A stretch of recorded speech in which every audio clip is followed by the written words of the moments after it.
सुरेश दस। अध्यक्ष महोदय, अतिशय मराठवाड्याच्या दृष्टीनं अतिशय महत्त्वाचं हे बिल माननीय महसूल मंत्री बावनकुळे साहेबांनी या ठिकाणी मांडलं, त्याच्याबद्दल मी त्यांचं मनापासून या ठिकाणी आभार मानतो।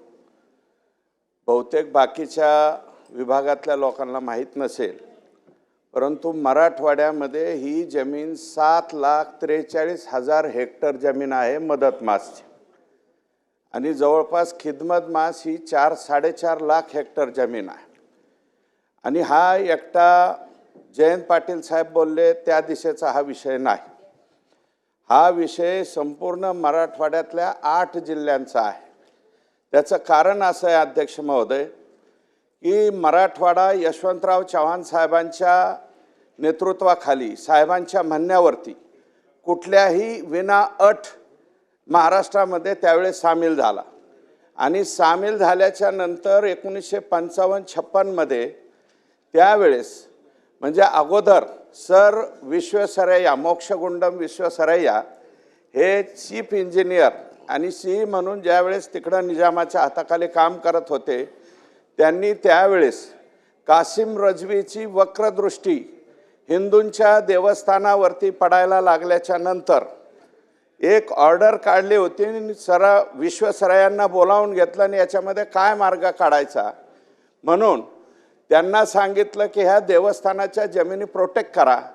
आणि प्रोटेक्ट करत असताना त्यावेळेस मदत मास आणि खिदमत मास अशा 2 प्रकारच्या जमिनी या त्या ठिकाणी नोंद केल्या, आणि त्या नोंदीमध्ये अध्यक्ष महोदय फक्त मुस्लिम समाजाच्या जमिनी सामील नाही झाल्या, हिंदू देवस्थान जमिनीवरती सुद्धा मदत मास आणि खिदमत मास अशा प्रकारची नोंद केली गेली। आणि ही नोंद झाल्याच्या नंतर ज्या वेळेस आता 55-56ला जेवढ्या वारसदारांनी त्याच्यामध्ये नावं नोंदवली, या कायद्यामध्ये कधीही बदल झाला नाही, अमेंडमेंटच झाली नाही। ती डायरेक्ट आत्ता ज्यावेळेस विखे पाटील साहेब या खात्याचे मंत्री झाल्याच्या नंतर मी सुधाकरराव कल्याणकर, माननीय अशोकराव चव्हाण साहेब, राणा जगजितसिंह पाटील साहेब असे 4-2 लोक याच्यामध्ये पहिल्यांदा सामील झालो। आणि याच्यामध्ये अध्यक्ष महोदय धाराशिव, आता इथं पाटील आमदार आहेत धाराशिवचे, कळम आणि धाराशिवचे, धाराशिवचं अख्खं शहर हे मदत मास जमिनीमध्ये आहे। लातूरमध्ये सुद्धा हीच परिस्थिती आहे। नांदेड वाघाळा महानगरपालिका पूर्णच्या पूर्ण मदत मास जमिनीमध्ये अध्यक्ष महोदय, आणि यांचा तर पूर्ण मतदारसंघ आहे। हे संभाजीनगरमध्ये हीच परिस्थिती आहे, जालन्यामध्ये हीच परिस्थिती आहे, बीडमध्ये हीच परिस्थिती आहे। अध्यक्ष महोदय 7,43,000 हेक्टर जमीन ही मदत मास त्या ठिकाणी होती, आणि बहुतांशी जमिनी ह्या शहराच्या शेजारी आल्या, आणि याच्या बाबतीमध्ये निर्णय घ्यावा अशा प्रकारची विनंती ही या ठिकाणी झाली।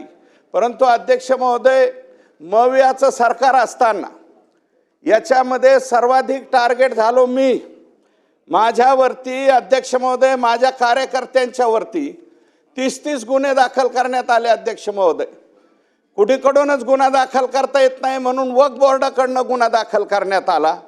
अध्यक्ष महोदय DYSPनी चौकशी केली, त्याच्यात माझं आणि माझ्या कुटुंबियाचं कुठं नाव आलं नाही। नंतर SCची म्हणजे ॲडिशनल कलेक्टरची ॲडिशनल SPची चौकशी लावली, त्याच्यात काय आलं नाही। पुन्हा माननीय गृहमंत्री अनिल देशमुख साहेब असताना एक SIT नेमण्यात आली, याच्यात तरी सापडतोय का म्हणून SIT नेमली। अध्यक्ष महोदय त्या SITमध्ये कुठेही माझ्या कुटुंबियाचं नाव आलं नाही। नंतर अध्यक्ष महोदय माझ्या बाबतीमध्ये जो प्रकार वापरला गेला, कलम 17 अन्वये ACBच्या चौकशीच्या बाबतीत लोकप्रतिनिधीची चौकशी त्या विभागाने मान्यता दिल्याशिवाय होत नाही। अध्यक्ष महोदय मी महसूलचा राज्यमंत्री राहिलेला व्यक्ती आहे। अध्यक्ष महोदय माझी चौकशी षडयंत्र कोणाचं आहे ते या ठिकाणी कळेल ना। अध्यक्ष महोदय बाळासाहेब थोरात साहेबांनी माझ्या विरोधातल्या या चौकशीला परवानगी दिली नाही। अध्यक्ष महोदय याचा एक योग्य वापर माझ्या विरोधात करण्यात आला, हायकोर्टामध्ये गुन्हा दाखल करण्यात आला। केस दाखल केली. कोर्ट नवीन होतं, कोर्टाने ऑर्डर केली यांची चौकशी करा. ACBची चौकशी सुद्धा अध्यक्ष महोदय देवेंद्र फडणवीस साहेब किंवा एकनाथ शिंदे साहेबांच्या सरकारच्या कालावधीत थांबतो, या सरकारच्या कालावधीत झाली नाही. माननीय उद्धव ठाकरे साहेब या राज्याचे मुख्यमंत्री असताना त्यांचा काही संबंध नव्हता, परंतु राष्ट्रवादीच्या लोकांनी ACBची चौकशी सुद्धा लावली. अध्यक्ष महोदय, ACBची सुद्धा चौकशी झाली, ओपन इन्क्वायरी झाली. ओपन इन्क्वायरीमध्ये सुद्धा कुठेही माझं किंवा माझ्या कोणत्या याचं काहीही संबंध आला नाही, अशा प्रकारचे क्लिअर हे झालं.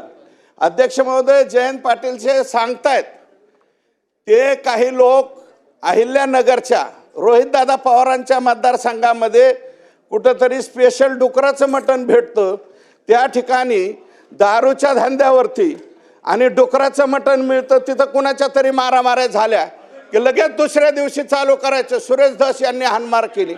अध्यक्ष महोदय, 10-15 दिवस झाले आणि 15 दिवसाच्या नंतर सुद्धा अजून कुठेही चौकशीमध्ये काही सापडत नाही.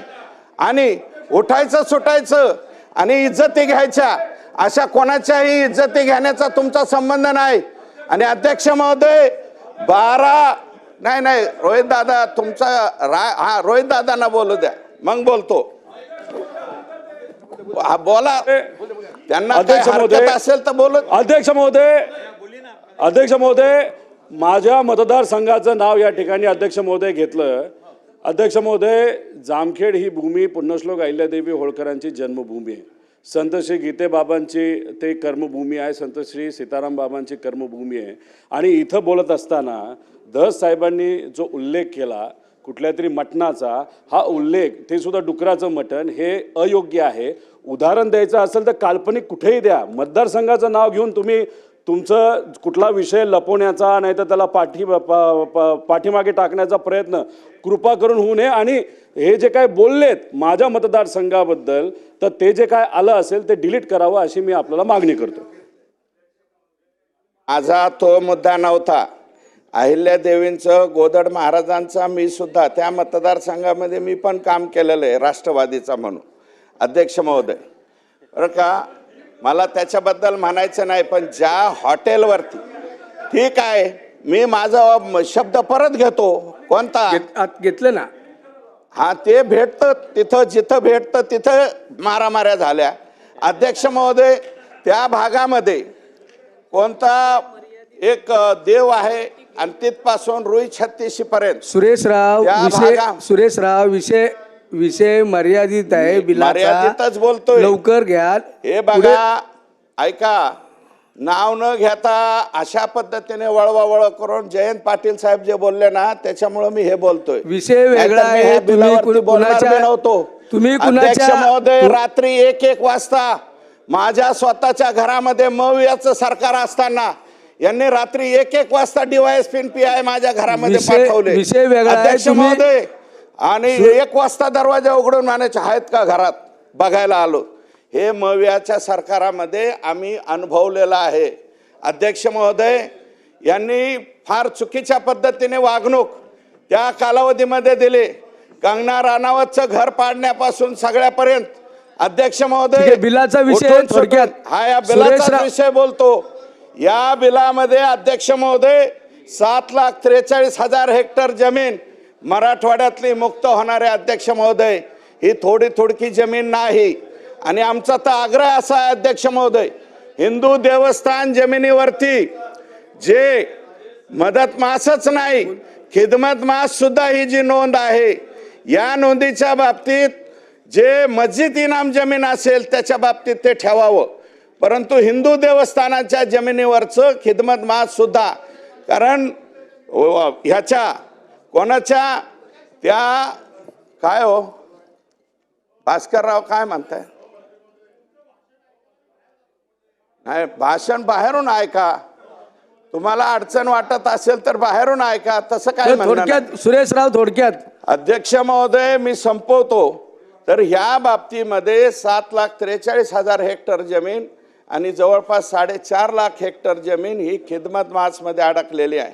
अध्यक्ष महोदय, या जमिनी एका कुठल्या मतदारसंघामध्ये नाहीत, एका जमिनी एका तालुक्यात नाहीत, या Repeat. संपूर्ण Double 8 जिल्ह्यामध्ये Double repeat.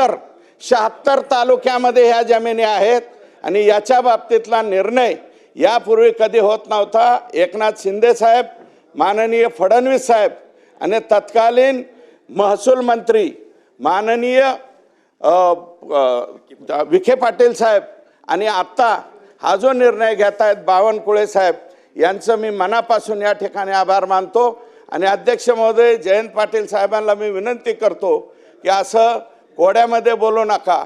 जे काय व्हायची त्या सगळ्या चौकशीला सामोरं जाण्याची आमची तयारी आहे. गेलोत अध्यक्ष महोदय, 5-5 वर्ष याच्यामध्ये चौकशीला सामोरं गेलोत, त्याच्यामध्ये कुठेही काय सापडलं नाही. आणि आत्ताही जे तुम्ही भांडणं म्हणतायत ना, कोणाची भांडणं झाली काय झालं त्याची चौकशी करावी.